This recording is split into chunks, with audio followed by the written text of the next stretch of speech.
لیکن جس زمانے میں میرے آقا موجود ہیں حالانکہ آخرت کی یاد دلائی جا رہی ہے، مگر یہاں بھی رب نے اپنے محبوب کا ذکر فرمایا ہے کہ میرے محبوب کے زمانے کی قسم۔ کون سے زمانے کی بات کی ہے؟ جس میں پیارے آقا علیہ الصلوۃ والسلام تشریف فرما ہے۔ سیدی اعلی حضرت کیا خوبصورت بات فرماتے ہیں، کہتے ہیں وہ خدا نے ہے مرتبہ تجھ کو دیا، وہ خدا نے ہے مرتبہ تجھ کو دیا، نہ کسی کو ملے نہ کسی کو ملا، کہ کلام مجید نے کھائی شہا تیرے شہر و کلام و بقا کی قسم۔ اللہ اکبر۔ قرآن جا بجا حبیب پاک علیہ الصلوۃ والسلام کی قسم ارشاد فرماتا ہے، اپنے نبی کا ذکر میرے رب نے قرآن میں جا بجا فرمایا، تو سبحان اللہ۔ اب ذرا ایک بات یاد رکھیے، سرکار دو عالم علیہ الصلوۃ والسلام خود فرماتے ہیں خیرکم قرنی ثم الذین یلونہم ثم الذین یلونہم، یعنی سب سے بہتر زمانہ میرا ہے، پھر اس کے بعد جو ملے ہوئے ہیں، پھر اس کے بعد جو ملے ہوئے ہیں، یعنی سب سے افضل زمانہ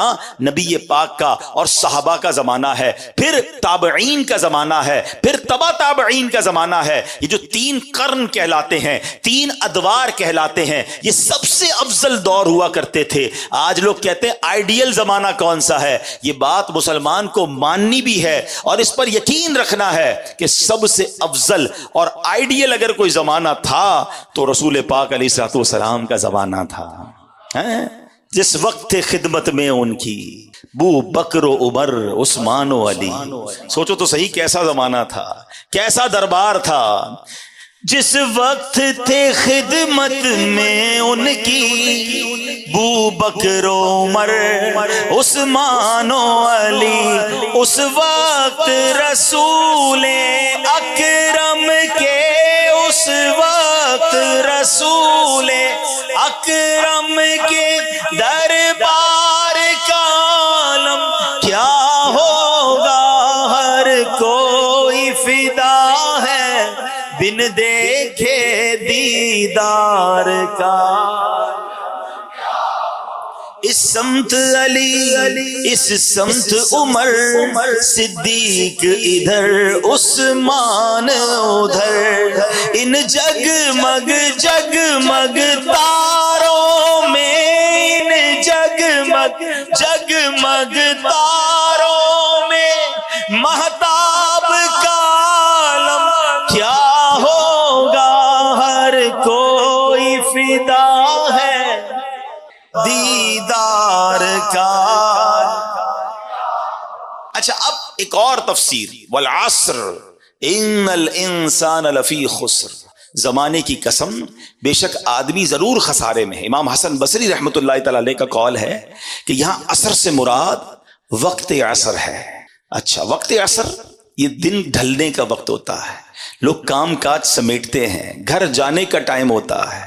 اللہ اکبر، یعنی زندگی کا وقت تمام ہونے کو ہے۔ اللہ نے اس وقت کی یاد فرمائی ہے، ہمیں ارشاد فرمایا ہے، کیونکہ جب بندہ سارا دن کام کر کے کچھ کما کر گھر نہ جائے اور بچے کہیں کہ ابو کھانے کو کیا لائے ہو، ہمارے لیے کیا لائے ہیں، اور ہم کہیں کچھ نہیں لائے، تو بندہ جب خالی ہاتھ گھر جاتا ہے نا، شرمندگی کا سامنا ہوتا ہے۔ تو اللہ اکبر، یہ بتایا جا رہا ہے زندگی کی شام ڈھلنے کو ہے، قیامت قریب آنے والی ہے۔ اے بندے، جب تم میری بارگاہ میں آؤ گے اور خالی ہاتھ آؤ گے تو پھر قیامت کے دن کیسی شرمندگی اٹھاؤ گے، اپنی قبر میں اگر خالی ہاتھ جاؤ گے تو وہاں کیسے جواب دے سکو گے۔ تو ہمیں یاد دلایا گیا ہے کہ عصر کے وقت سے گویا یہ اشارہ دیا گیا ہے کہ اپنی آخرت کی دن ڈھلنے سے پہلے تیاری کر لی جائے۔ اللہ اکبر، سبحان اللہ۔ ہمارے بزرگان دین جو ہیں کس طرح سبق لیا کرتے تھے، تفسیر کبیر میں ہے، ایک بزرگ فرماتے ہیں کہ میں نے سورہ عصر کی جو دوسری آیت ہے نا، والعصر ان الانسان لفی خسر،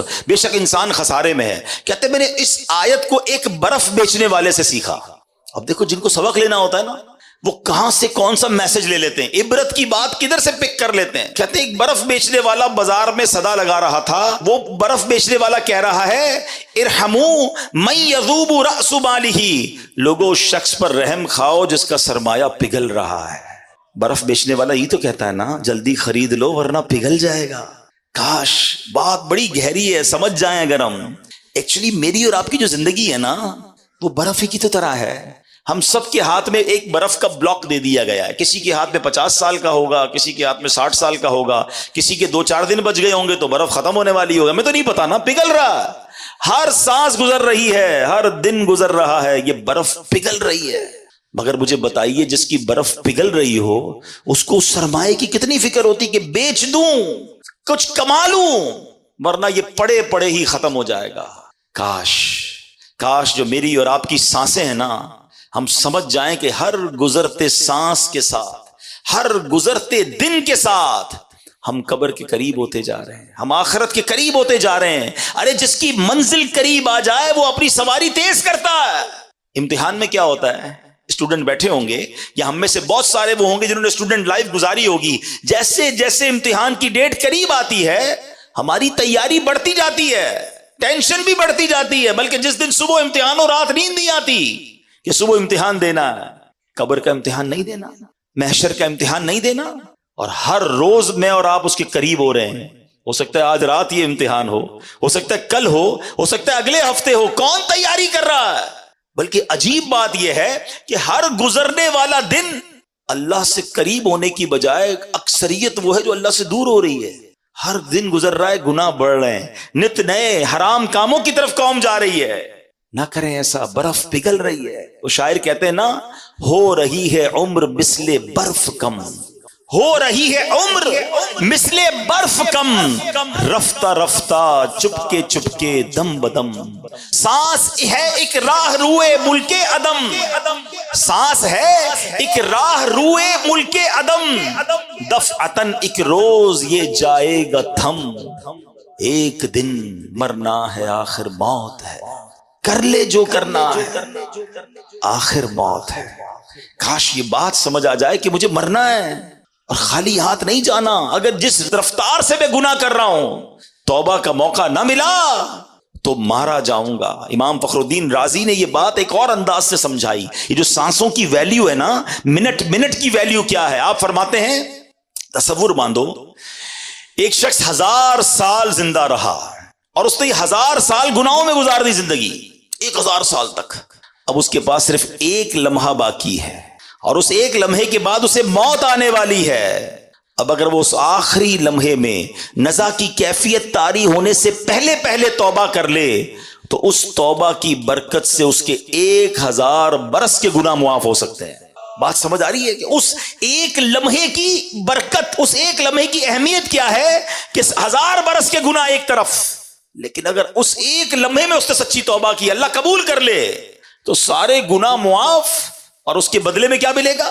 اللہ تعالیٰ کی رحمتوں کا جو مقام ہے جنت, اس کی ابدی نعمتوں کو حاصل کرنے کا موقع بھی مل جائے گا. اللہ, بات سمجھنا ہوگا کہ اس سے اندازہ یہ لگانا ہے کہ ایک لمحے کی اتنی قیمت ہے, تو اگر بندہ ساری زندگی نیکیوں میں گزار دے تو کیا کچھ نہیں ملے گا اسے. اس کو ایک اور انداز سے سمجھتے ہیں کہ ایک ایک سیکنڈ, ایک ایک لمحہ کتنا قیمتی ہے, ہم کتنا کچھ کما سکتے ہیں. ذرا مل کر کہیے سبحان اللہ, اب کہیے الحمدللہ, اب کہیے اللہ اکبر. میرا خیال ہے 1 منٹ گھڑی آگے نہیں بڑھی, 30 سیکنڈ لگے ہوں گے, 25-30 سیکنڈ. ہم سب نے بیٹھے بیٹھے نہ پسینہ بہایا, نہ محنت کی, کچھ بھی نہیں کیا, صرف 30 سیکنڈ میں آپ کو پتا ہے ہم نے کیا کمایا. میرے نبی علیہ الصلوۃ والسلام کے سچے وعدے ہیں. احادیث میں مضمون ملتا ہے جو ایک بار سبحان اللہ کہے اس کے لیے جنت میں درخت لگا دیا جاتا ہے. ایک بار اللہ اکبر کہے جنت میں درخت, ایک بار الحمدللہ کہے جنت میں درخت لگا دیا جاتا ہے. بیٹھے بیٹھے اتنا آسان, پھر میں نیکیاں نہ کروں, پھر میں ان لمحات کی قدر نہ کروں, پھر میں گھنٹوں دنوں مہینوں گناہوں میں گزاروں, فضول باتوں میں, فلمیں, ڈرامے, گانے, باجے, سوشل میڈیا, دوستوں کا گپ شپ گزرتا جا رہا ہے. نہ کریں ایسا. روایتوں میں مضمون ملتا ہے کہ مرنے کے بعد نیک بھی پچھتائے گا, گناہگار بھی پچھتائیں گے. عرض کی گئی یا رسول اللہ صلی اللہ تعالیٰ علیہ وسلم, گناہگار پچھتائے گا, یہ تو بات سمجھ آ رہی ہے, گناہ ہیں اس کے, خطائیں ہیں, نیک کیوں پچھتائے گا؟ ارشاد ہوا نیک اس لیے پچھتائے گا کہ جب اپنے فضول اوقات یاد کرے گا اور اپنی نیکیوں کا جب اجر دیکھے گا نا کہ نمازوں کا اتنا ثواب, نیکیوں کا اتنا ثواب, کاش میں نے فضول باتیں کی تھی, فضول ٹائم ضائع کیا تھا, وہ بھی نہ کرتا تو اس کا ثواب بھی مجھے مل جاتا. تو بعد میں پچھتانے سے بہتر نہیں ہے بندہ ابھی نیکیاں کر لے. ابھی اپنے وقت کا فضول استعمال نہ کرے. قرآن جگہ جگہ جھنجھوڑ رہا ہے. ایک جگہ ارشاد ہوتا ہے یا ایھا الانسان انک کادح الی ربک قدحا فملاقی. قرآن کہتا ہے اے انسان بے شک تو اپنے رب کی طرف دوڑنے والا ہے پھر اس سے ملنے والا ہے. تفسیر نور العرفان میں ہے یعنی اے انسان تیرا ہر سانس تجھے موت سے اور رب کے ملنے سے قریب کر رہا ہے. ہم اپنے سفر کی طرف بڑھ رہے ہیں, اپنی منزل کی طرف بڑھ رہے ہیں, مگر کاش یہ احساس بھی تو بن جائے نا کہ جب اللہ کی بارگاہ میں جانے کا وقت آگے کی طرف جا رہا ہوں تو تیاری بھی ساتھ ساتھ کرتا جاؤں, میں زیادہ نیکیاں کماتا جاؤں. حضرت رابعہ بصریہ کا ایک واقعہ سنیے گا, یہ بات اور آپ کو ڈیفائن ہو جائے گی کہ جب ہم ادھر ادھر فضول کام کرتے ہیں تو کتنا بڑا لاس کرتے ہیں. آپ کامل ولیاں ہیں, بہت بڑا نام ہے, یعنی اولیاء کے مقامات میں بھی آپ کا مقام بڑا اونچا ہے. ایک رات سحری کا وقت خود فرماتی ہے کہ میں تسبیحات پڑھ رہی تھی, اللہ کا ذکر کر رہی تھی, کرتے کرتے میری آنکھ لگ گئی. خواب میں دیکھا کہ ایک ہرا بھرا درخت ہے جو اتنا بڑا اور حسین ہے کہ بیان نہیں کیا جا سکتا. اس پر 3 قسم کے پھل لگے ہوئے ہیں. میں نے دنیا میں ایسے پھل نہیں دیکھے تھے. کچھ پھل سفید تھے, کچھ سرخ تھے, کچھ زرد, اور سب اس درخت میں چاند سورج کی طرح چمک دمک رہے تھے. فرماتی مجھے وہ درخت بہت اچھا لگا. میں نے کسی سے پوچھا یہ کس کا ہے؟ تو کہنے والے نے کہا یہ آپ کا ہے, یہ ان تسبیحات کا بدلہ ہے جو آپ ابھی پڑھ رہی تھی. تو آپ فرماتی میں نے درخت کے ارد گرد گھومنے لگی تو دیکھا کہ کچھ سنہرے رنگ کے جو پھل تھے نا وہ زمین پہ پڑے ہوئے تھے. تو میں نے کہا کہ یہ پھل بھی درخت کے ساتھ موجود ہوتے تو کتنا ہی اچھا تھا. تو جواب کیا ملا کہ یہ وہی لگے تھے, یہ لگے تو درخت پہ ہی تھے, مگر تسبیح کرتے ہوئے جب آپ سوچنے لگی تھی نا کہ گندا ہوا آٹا خمیرہ ہو گیا یا نہیں, اس وقت یہ پھل گر گئے تھے. سمجھ آ رہی ہے بات؟ اللہ کی ولیاں ہیں, تسبیح کر رہی ہیں, مگر تسبیح کرتے کرتے اپنے آٹے کا خیال آ گیا ہے, ذہن کہیں اور چلا گیا. اللہ کی جو کہتے ہیں توجہ اللہ کی طرف جو تھی یا جو ذکر کی طرف توجہ تھی وہ دھیان کہیں چلا گیا. تو فرماتی ہے کہ وہ تھوڑی دیر کے لیے جو توجہ گئی تو وہ جو پھل تھے نا وہ نیچے گر گئے. میرا اور آپ کا تو دھیان ہی کہیں اور ہوتا ہے. اول تو عبادت کرنی نہیں ہے, اول تو نیکیاں کرنے کی طرف نہیں آتے, اور اگر آ بھی جائیں تو نماز میں خیال کہیں اور ہے, دعا میں خیال کہیں اور ہے, مسجد میں آئے تو دل باہر لگا ہوا ہے بس جلدی گھڑی دیکھ کر نکلوں یار, یہ اجتماع ختم کب ہوگا, یہ بیان ختم کب ہوگا, یہ امام صاحب دعا کب کریں گے, اتنی لمبی نماز سلام ہی نہیں پھیر رہے. ہمارا تو یہ حال ہے. آپ سوچیے ہم دنیا میں کیوں آئے ہیں؟ ہم اللہ کے بندے, ہمیں عبادت کے لیے بنایا گیا ہے, اور ہم کس کام میں لگ گئے ہیں. اور ان تمام چیزوں کا جو اجر ہے نا, کہیں ایسا نہ ہو کہ قیامت کے دن کہا جائے کہ یہ نمازوں کا تمہارا اجر تھا مگر توجہ نہ تھی, اخلاص نہ تھا, یہ سب پھل نیچے گر گئے. تم نے صدقے تو دیے, تم نے خیرات تو کی, تمہیں اتنا پہاڑ جتنا ثواب ملنا تھا, مگر اس خیرات اور اس صدقے میں تمہاری نیت اللہ کی رضا نہیں بلکہ واہ واہ کی نیت تھی, لوگوں کو دکھانا تھا. یہ پہاڑ جتنی نیکیاں تمہاری ڈیلیٹ کر دی گئی ہیں. کتنی حسرت ہوگی. رمضان کے روزے رکھے تھے تم نے, گرمیوں میں بھی رکھے, سردیوں میں بھی رکھے, یہ تمہیں پہاڑ جتنی نیکیاں ملنے والی تھی, مگر ان روزوں میں تم نے گناہ بھی ساتھ کیے, ان روزوں میں اللہ کی نافرمانیاں بھی کی. پھر کدھر جائیں گے ہم؟ خدا را اپنے آپ پر رحم کیجئے. جن کاموں میں ہم لگ گئے نا, جو گناہوں کی عادتیں ہم پال بیٹھے ہیں, ہمارا دل جو ہے اس وقت حرام کاموں کی طرف لپک لپک کر جا رہا ہے. ایسا نہ کرے. اور ان واقعات سے سورہ عصر مجھے اور آپ کو جھنجھوڑ رہی ہے. والعصر ان الانسان لفی خسر. خسارے والے نہیں بننا ہمیں اللہ کی رحمت لوٹنے والا بننا ہے, ہمیں رب کی رحمت سے جنت میں جانے والا بننا ہے. اے میرے پیارے اسلامی بھائیوں, حضرت شریح رحمت اللہ تعالی علیہ نے 2 شخصوں کو فضول کام کرتے ہوئے دیکھا تو فرمایا الفارغ ما امر بہذا. فارغ شخص کو اس کام کا حکم نہیں دیا گیا تھا. پھر آپ نے قرآن کی آیت پڑھی ان کے سامنے, فَإِذَا فَرَغْتَ فَانْصَبْ. قرآن کہتا ہے تو جب تم فارغ ہو تو خوب کوشش کرو, یعنی اپنے فارغ وقت کو عبادت میں صرف کرو. ادھر تو جیسی فارغ وقت ملا موبائل نکالا اور جناب شروع سوشل. 2 گھنٹے بیٹھے پتہ ہی نہیں چلا. ارے بھائی کیا کر رہے تھے؟ بس موبائل دیکھ رہا تھا. کتنے گھنٹے؟ 2 گھنٹے. کیا کیا؟ کوئی ثواب کا کام کیا؟ خود سوچے کیا کیا دیکھا, آنکھوں نے کیا دیکھا, کانوں نے کیا سنا. کاش یہ جو تھوڑے تھوڑے وقت ملتے ہیں نا. آپ کو پتا ہے آج کل دنیا میں ایک فینومینا ہے, جو پڑھے لکھے لوگ ہیں میری بات جلدی پک کریں گے, یونیورسٹی آن ویل ہے, راستے میں کیے جانے والے کورسز. اب لوگوں نے کیا کیا ہے انٹرنیشنلی, پاکستان میں بھی ہوتا ہے کہ اگر مثال کے طور پہ روزانہ کسی کو جاتلا سے دینا یا میرپور یا کسی اور شہر میں روزانہ صبح جانا ہوتا ہے, بس میں جاتا ہے یا گاڑی میں جاتا ہے یا کسی طرح, اب لوگوں نے کیا کیا انٹرنیشنلی کہ جب وہ ٹریول کرتے ہیں نا تو اس ٹریول ٹائم میں کچھ پڑھنا شروع کر دیتے ہیں. جاتے ہوئے بھی پڑھ رہے ہیں, واپسی میں پڑھ رہے ہیں, تاکہ وہ آدھا گھنٹہ جو ٹریولنگ میں ہے, اگر ایسی جگہ بیٹھے, ٹرین ہے, بس ہے, کہ کچھ پڑھا جا سکتا ہے, سنا جا سکتا ہے, تو وہ سنتے ہیں اس آدھا گھنٹہ 1 گھنٹہ, تاکہ اس وقت کو ضائع نہ ہونے دیں, اور اگلے 4-6 مہینے سال میں کوئی پورا ڈپلوما کر لیتے ہیں, کوئی الگ کورس کر لیتے ہیں. الحمدللہ آپ کی میری دعوت اسلامی نے ہمارے لیے بڑے کام آسان کر دیے ہیں. پورے قرآن پاک کی تلاوت, پورے قرآن پاک کا ترجمہ, پورے قرآن پاک کی تفسیر صراط الجنان آڈیو میں جاری کر دی ہے. آپ فارغ ہے گاڑی میں, آپ ٹریول کر رہے ہیں, کان سے لگائیے اپنے موبائل فون کو. کئی لوگ جناب ہیڈ فون لگا کر گانے سن کے سفر پورے کرتے ہیں. آپ تلاوت سن کر, ترجمہ سن کر, تفسیر سن کر, آپ کہتے ہیں روز ایک بیان آدھے گھنٹے کا سن لوں, ایک فرض علوم سیکھ لوں. آپ جو کرنا چاہتے ہیں انٹرنیٹ پر الحمدللہ دعوت اسلامی والوں نے وہ ڈال دیا ہے. پہلے ذہن تو بنے کہ جناب اس وقت کو استعمال کرنا ہے. مجھے بہت کچھ نہیں آتا جو میں سیکھ سکتا ہوں. بہت پہلے کی بات ہے, ہمارے ایک جاننے والے تھے, وہ کہتے ہیں میں اپنی فیکٹری جاتا ہوں, 1 گھنٹہ گاڑی جلا کر جاتا ہوں, 1 گھنٹہ واپس آتا ہوں. میں نے کیا کیا ہے, اپنی گاڑی میں قرآن پاک ترجمے کے ساتھ رکھ لیا ہے. کنز الایمان کا ترجمہ اس زمانے میں جاری ہوا تھا. وہ کہتے ہیں جاتے ہوئے 1 پارہ سنتا ہوں, واپسی میں 1 پارہ سنتا ہوں. ہر 15 دن بعد میرا گاڑی میں ختم قرآن ہو جاتا ہے.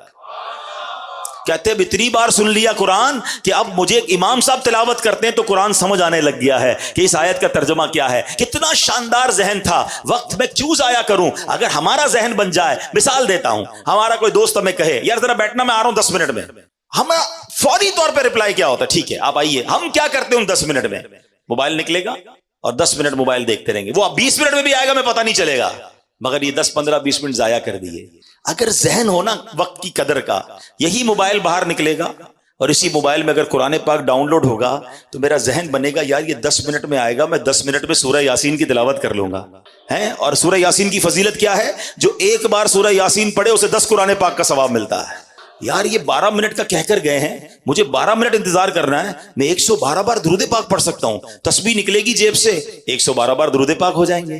اگر ان چنک آف ٹائمز, جس کو کہتے ہیں وقت کے چھوٹے چھوٹے پیسز, یہ جو چنک آف ٹائمز ہیں, اس کو استعمال کرنے کا اگر ذہن بن جائے تو آپ یقین کریں آپ اتنی ساری نیکیاں کما سکتے ہیں. ارے موبائل فون اور سوشل میڈیا پر جانا ہی ہے تو دعوت اسلامی کے سوشل میڈیا کے پیجز ہیں, جائیے کوئی بیان سن لیں, کوئی نعت سن لیں, کوئی مدنی پھول سن لیں, تاکہ میرے علم میں اضافہ ہو, میرا وقت ضائع نہ ہو. سبحان اللہ, ہمارے بزرگان دین کو کس قدر وقت کا احساس تھا, اپنے وقت کی قدر و منزلت تھی. ایک بزرگ کے بارے میں آتا ہے کہ آپ نے 40 سال ہو گئے روٹی نہیں کھاتے تھے, بھوک لگتی تھی تو ستو پی لیتے تھے.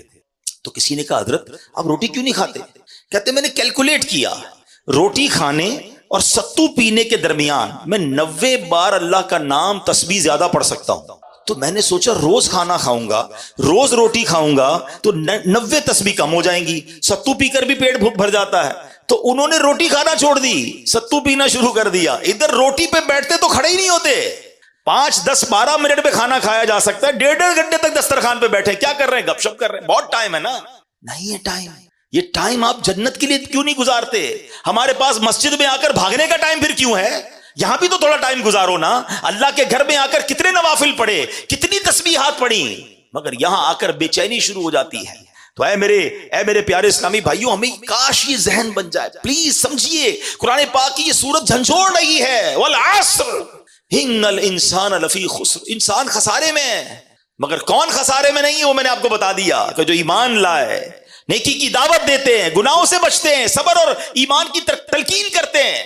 کاش یہ بات سمجھ آ جائے. مبارک ہو مبلغین کو, دعوت اسلامی والوں کو, جو مدنی قافلوں میں جاتے ہیں, جو درس و بیان دیتے ہیں, جو لوگوں کے پاس دکان گھر گھر جا کر نیکی کی دعوت دیتے ہیں. تو الحمدللہ آپ ایمان کی, آپ صبر کی تلقین, آپ نیکی کی دعوت دے رہے ہیں. تو ہمیں یہ کام کرنا ہوگا, کہیں ایسا نہ ہو کہ ہم خسارے والوں میں ہو جائیں. اے میرے پیارے اسلامی بھائیوں, ذرا تصور باندھیے, قیامت کا ایک تصور بناتے ہیں کہ جب اللہ کی بارگاہ میں مجرموں کو پیش کیا جا رہا ہوگا, لوگوں کو بلایا جائے گا کہ آؤ اپنا نامہ اعمال لے کر, اب ہمارا نام پکارا جائے کہ فلاں بن فلاں بھی آ جائے. ہم جھجکیں گے, ہم ڈریں گے, ہمیں پتہ ہے کہ گناہ زیادہ ہیں, ہمیں پتہ ہے کہ نامہ اعمال کھلا تو برباد ہو جائیں گے. شرم بھی آ رہی ہوگی کیونکہ اتنے گناہ ہیں کہ لوگوں کے سامنے پڑھ کر کیسے سنائیں گے. اور جب ہمارا نامہ اعمال ہمارے ہاتھوں میں تھما دیا جائے گا تو ہمارا بنے گا کیا؟ قرآن میں بتایا گیا کہ جو مجرم ہوں گے نا, وہ پتہ ہے کیا پکاریں گے, جب ان کا نامہ اعمال دیا جائے گا نا انہیں تو ان کی چیخو پکار کیا ہوگی؟ قرآن کہتا ہے یا لیتنی لم اوت کتابیا ولم ادری ما حسابیا، اے کاش کہ مجھے میرا نامہ اعمال نہ دیا جاتا اور میں نہ جانتا کہ میرا حساب کیا ہے۔ یا لیتہا کانت القاضیہ، اے کاش کہ دنیا کی موت ہی میرا کام تمام کر دیتی۔ ما اغنا عنی مالیہ، میرا مال میرے کچھ کام نہ آیا۔ ہلک عنی سلطانیہ، کیا کہے گا؟ میرا سب زور جاتا رہا۔ آج کہتے لوگ میرا بڑا کرو فر ہے، میں فلاں علاقے کا چیئرمین، میں ناظم، میں صدر، میں وزیر اعظم، میں صوبائی صدر، میں فلاں کونسلر، میں ایم این اے، میں ایم پی اے، میرے ڈالے، میرے جناب گارڈز، میرا پیسہ، میری کوٹھیاں ہیں۔ اگر نامہ اعمال میں گناہ ہے، اگر اللہ ناراض ہوا، خدا کی قسم نہ مال کام آئے گا، نہ تمہارا یہ کرو فر کام آئے گا۔ وہ پکارے گا ما اغنا عنی مالیہ، میرا مال میرے کچھ کام نہ آیا۔ ہلک عنی سلطانیہ، میرا سب زور جاتا رہا۔ اس دن کیا کریں گے؟ اس دن کس کو پکاریں گے؟ اپنے نامہ اعمال کو ٹھیک کر لو، اپنے نامہ اعمال میں نیکیاں درج کروانے کی فکر کیجئے۔ میرے پیارے اسلامی بھائیوں، اس دن اعمال تولے جائیں گے۔ قرآن کہتا ہے سورہ قارعہ میں، پڑھیے تو صحیح قرآن، قرآن کیا کہتا ہے؟ القارعۃ مالقارعہ وما ادراک مالقارعہ یوم یکون الناس کالفراش المبثوث وتکون الجبال کالعہن المنفوش۔ پہلے تو قرآن نے قیامت کا منظر بتایا نا کہ پہاڑ اڑ رہے ہوں گے، لوگ بھاگ رہے ہوں گے پتنگوں کی طرح، ہیبت ناک منظر ہوگا، اور اس خوف میں ہوگا کیا؟ فَأَمَّا مَنْ ثَقُلَتْ مَوَازِينُهُ فَهُوَ فِي عِيشَةٍ رَاضِيَةٍ۔ قرآن کہتا ہے جس کی نیکیوں کا پلڑا بھاری ہو گیا وہ عیش میں ہوگا، چین میں ہوگا، مزے میں ہوگا۔ لیکن کہتا ہے وَأَمَّا مَنْ خَفَّتْ مَوَازِينُهُ، جس کی نیکیوں کا پلڑا ہلکا ہو گیا فَأُمُّهُ هَاوِيَةٌ وَمَا أَدْرَاكَ مَا هِيَ نَارٌ حَامِيَةٌ، جس کی نیکیوں کا پلڑا ہلکا ہو گیا وہ بھڑکتی ہوئی، شعلے مارتی ہوئی آگ میں چلا جائے۔ کیا کریں گے ہم؟ فلمیں، ڈرامے، گانے، باجے، شراب، جوئے، بدکاریاں، لوگوں کا مال دبانا، چوریاں کرنا، حرام کمانا، جھوٹ بولنا، رشوت کا لین دین کرنا ہے۔ کسی طرح بس مجھے سیٹ مل جائے، کسی طرح میں ترقی کر جاؤں، میں جناب علاقے میں کوئی عہدہ حاصل کر لوں، چاہے کسی کا بیڑا غرق کرنا ہو تو کر دوں، کسی کی عزت اور کپڑے اتارنے تو اتار دوں، کوئی خیال نہیں کر رہا، مگر مرنا ہے۔ اور اگر یہ گناہ نامہ اعمال میں زیادہ ہوئے، نیکیاں کم ہوئی تو مارے جائیں گے۔ اب اس وقت تو کیفیت یہ بن رہی ہے، جو یہ آیتیں سن رہے ہیں، جو قیامت کے منظر کے بارے میں سن رہے ہیں، تو خیال تو یہ آ رہا ہے کہ ہم نے تو کر دیا جو کرنا تھا، ہم تو کر بیٹھے گناہ زیادہ، ہمارے پاس تو نیکیاں ہی نہیں ہیں، نیکیاں ہیں تو خود پتہ ہے کتنی ناقص ہیں، اس میں اخلاص نہیں ہے، بنے گا کیا قیامت کے دن؟ دیکھو کیسا کریم ہے میرا مولا۔ گناہ ہو گئے نا، خطائیں ہو گئی نا، پتہ بھی ہے کہ پھنس جاؤں گا، مگر اس کریم مولا نے ایک دروازہ کھلا رکھا ہے، ایک آسرا باقی رکھا ہے، اور وہ دروازہ ہے توبہ کا دروازہ۔ ہائے ہائے کیسا کریم ہے میرا مالک، ساری زندگی گناہ کرے مگر ایک بار سچی توبہ کر لیں، سچے دل سے اسے پکار لیں، وہ کریم پچھلے سارے گناہ معاف کر دیتا ہے۔ ارے ماں باپ ایک غلطی دیکھ لینا ہے تو ماں باپ گھر سے نکال دیتے ہیں، آگ کر دیتے ہیں۔ وہ پنجابی شاعر کہتے ہیں نا، ایک گناہ میرا ماں پیو ویکھن، ایک گناہ میرے ماں پیو ویکھن، مینوں عمری منہ نہ لاویں، لکھ گناہ میرے مالک ویکھے، وہ پھر بھی پردے پاوے۔ ذرا سوچئے، ہم اس مالک کے بندے ہیں مگر پھر بھی ہم اس کی طرف رجوع نہیں کر رہے، ہم پھر بھی اس کی بارگاہ کی طرف رجوع نہیں لا رہے، ہم پھر بھی توبہ نہیں کر رہے۔ ہمیں یہ تو خوف ہے کہ لوگ نہ دیکھ لیں، ہم یہ کیوں نہیں سوچتے کہ جو اکیلے میں گناہ کر رہے ہیں وہ رب دیکھ رہا ہے۔ آؤ میرے پیارے اسلامی بھائیوں، آج اپنے رب کو پکاریے اور یہ نیت کیجئے کہ قیامت کے دن مجھے شرمندہ نہیں ہونا ہے، قیامت کے دن نامہ اعمال مجھے سیدھے ہاتھ میں دیا جائے، میرے بائیں ہاتھ میں نہ دیا جائے۔ یہ ممکن ہے اگر ہم سچی توبہ کر لیں، ہم اچھا ماحول اپنا لیں، ہم اپنی لائف سٹائل کو تبدیل کریں، میرا مولا بڑا کریم ہے. ہم اپنے رب کو پکارتے ہیں نا, سچے دل سے پکارو تو صحیح نا اسے. ہیں کہتے ہیں نا شاعر, رحمت دا دریا الہی ہر دم وگدا تیرا, جے قطرہ بخشے مینوں کم بڑھ جاوے میرا.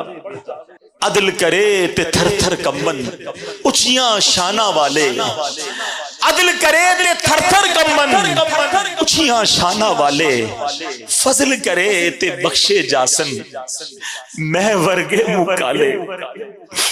جے میں ویکھا عملہ ولے کچھ نہیں میرے پلے, مگر جے میں ویکھا رحمت رب دی بلے بلے بلے. اسی رحمت کو پکارنا ہے آج.